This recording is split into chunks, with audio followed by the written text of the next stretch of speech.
Alors Julien Morel, vous êtes en charge de la supply chain au niveau global de la marque Rimowa. Est-ce que vous pouvez nous dire en quelques mots votre parcours, comment vous êtes arrivé jusqu'à Rimowa et nous parler un peu de la marque ? Oui, bonjour à tous. Alors, j'ai un parcours un petit peu atypique dans le monde de la supply chain. J'ai commencé ma carrière dans la supply chain et j'ai basculé dans le monde de la relation client. J'étais directeur des opérations et donc en particulier de la supply chain et de la relation client chez Nespresso pendant une dizaine d'années. Et ce monde de la relation client et de la relation directe avec les consommateurs m'a passionné.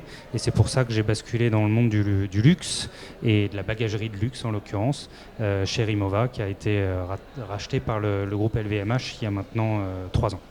Alors c'est une marque qui a un ADN très fort, en quelques mots ? C'est un ADN effectivement très fort autour de la qualité du produit, une qualité exceptionnelle d'un produit. On va dire l'emblème de cette marque, c'est cette valise en aluminium qui a une qualité exceptionnelle. Et ce que vient y ajouter le groupe LVMH depuis maintenant 3 ans, c'est l'expérience client, client dans nos boutiques en particulier et sur l'e-commerce. Et c'est dans cette transformation que s'inscrit la supply chain au niveau mondial. Alors, quelles sont les spécificités en matière de supply chain d'une marque de luxe comme celle-ci ? Alors, les spécificités déjà d'une marque qui opère dans le retail sont assez fortes. En particulier, on est chez Rimowa dans une complète transformation omnicanale. Donc, qu'est-ce que ça veut dire une transformation omnicanale ? C'est que on a déjà une forte croissance, une croissance à la fois de nos canaux de distribution en propre, en retail, et aussi de l'e-commerce. Et on a aussi une croissance assez forte et on amplifie cette croissance sur la relation que les différents canaux doivent avoir les uns avec les autres. Donc, on cherche à simplifier la vie de nos clients, à amplifier l'expérience de nos clients sur l'ensemble de nos canaux. Et pour faire ça, il faut faire discuter les différents canaux les uns avec les autres. Et donc, en particulier sur la supply chain, ça veut dire une fluidité dans nos opérations et ça veut dire un investissement de plus en plus fort sur la livraison du dernier kilomètre, puisque pour qu'un conseiller clientèle dans une boutique Rimowa recommande un service e-commerce, il faut qu'il ait une confiance absolue dans le service de livraison qu'il va proposer. Et au-delà même de la confiance, il faut qu'il soit sûr que l'expérience que le client va avoir sur l'e-commerce soit au moins égale à l'expérience qu'il aurait pu avoir en magasin. Alors justement, comment est-ce qu'on arrive à l'excellence sur ce dernier kilomètre ? On sait que c'est quand même très très difficile. C'est quoi les leviers aujourd'hui ? Déjà, il y a beaucoup de leviers qui sont à créer. Chez Rimowa, on a 2 leviers en fait, principalement sur lesquels on veut agir.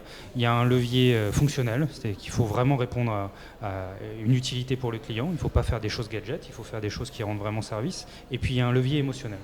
Alors sur le levier fonctionnel, il y a 2 choses principales, peut-être même 3 choses principales sur lesquelles je voudrais insister. Le premier, c'est pour nous c'est très important de pouvoir livrer un client sur un créneau de livraison. Il faut qu'il puisse choisir le moment où il veut être livré. Ça paraît simple, mais c'est une tendance très très forte du monde de la livraison dans le monde, et en particulier en Europe et en particulier en France. Le client veut pouvoir choisir sur un créneau le plus court possible le moment où il veut être livré pour que ce soit pratique. Vous, votre créneau, c'est quel ordre ? Pour l'instant, on est en train de construire ces services. D'accord. Pour l'instant, on est sur des créneaux qui sont trop larges. Et du coup, on ne rend pas suffisamment service sur les services de base. Et d'ailleurs, ça se voit qu'on ne rend pas suffisamment service, parce que les services de livraison qui sont les plus plébiscités dans une ville comme Paris, où on a des boutiques, c'est la livraison directement de la boutique vers le client. Et c'est en général organisé directement par la boutique.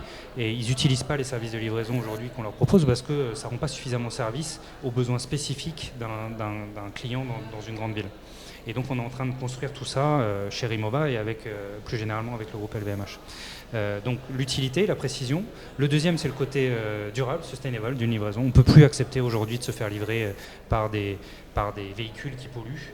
On doit pouvoir au minimum avoir une compensation carbone ou avoir des solutions les plus vertes possibles. Et la troisième utilité, c'est d'avoir une connaissance en temps réel du moment où se trouve sa livraison, donc pouvoir avoir un tracking temps réel précis quasiment clé en main pour le client. Il ne doit pas avoir besoin d'appeler le centre de relation client pour savoir où en est sa commande. Il doit pouvoir le suivre lui-même. Donc ça, c'est les 3 fonctions utiles qu'il faut qu'on développe sur un service de livraison d'une manière générale dans une maison de luxe et en particulier chez Rimowa. Et l'aspect émotionnel, c'est l'aspect qui me tient très à cœur.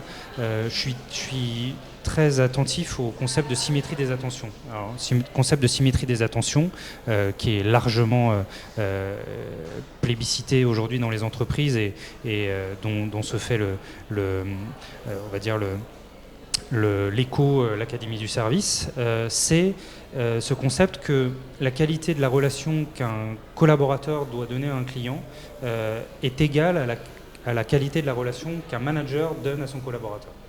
On ne peut pas attendre d'un collaborateur qui se comporte avec un client de façon exceptionnelle si, en tant que manager, on n'a pas la même qualité de relation exceptionnelle avec son collaborateur.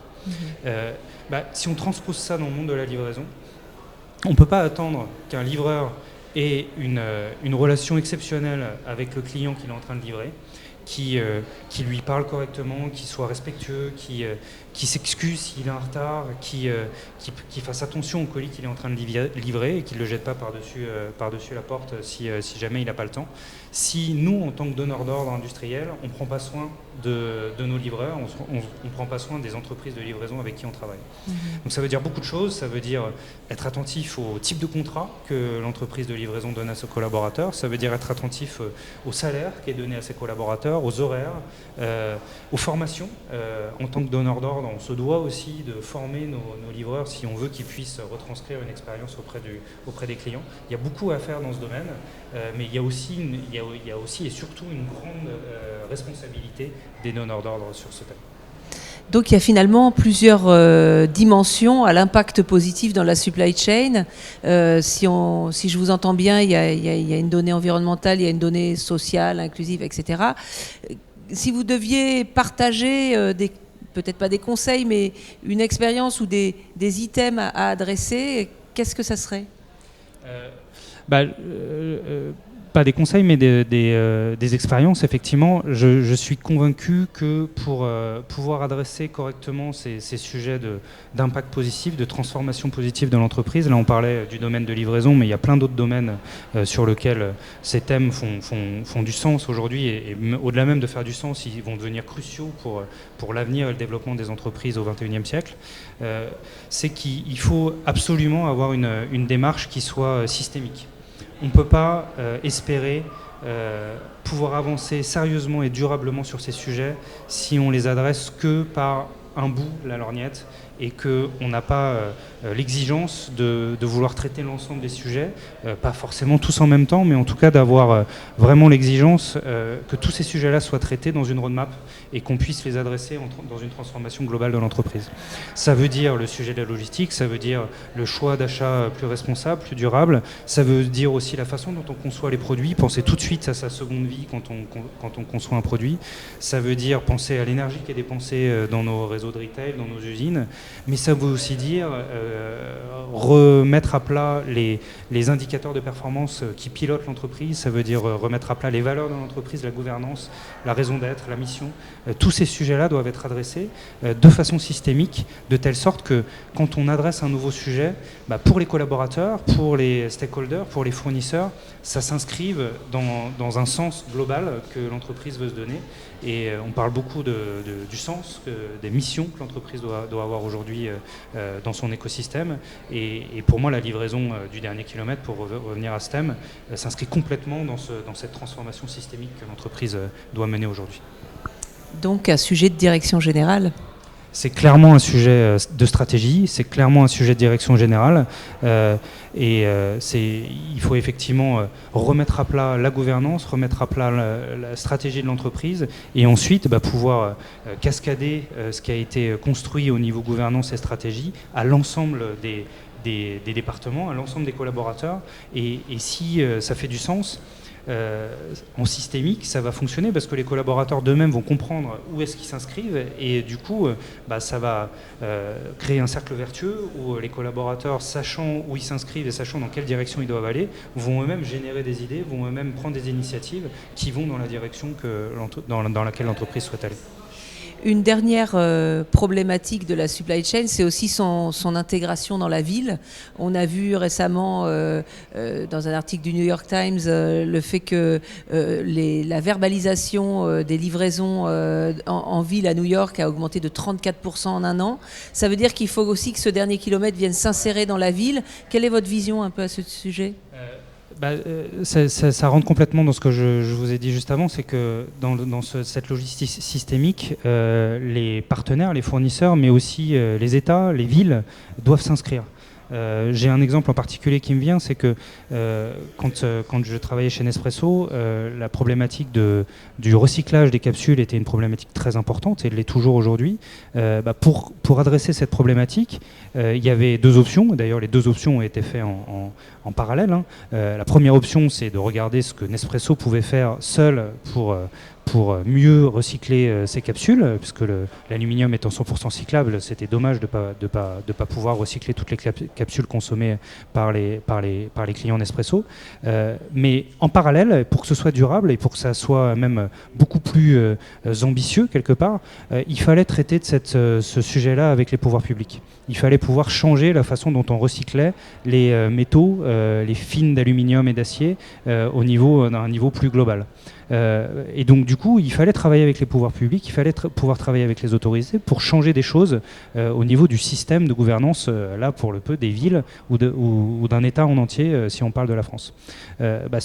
Cette façon de traiter les sujets, de pouvoir regarder ce que l'entreprise peut faire, mais aussi ce que l'entreprise peut faire pour changer la façon dont son écosystème travaille autour d'elle, c'est quelque chose pour moi très important et c'est quelque chose qui s'inscrit complètement dans la stratégie qui peut être menée chez Rimowa et plus généralement chez LVMH.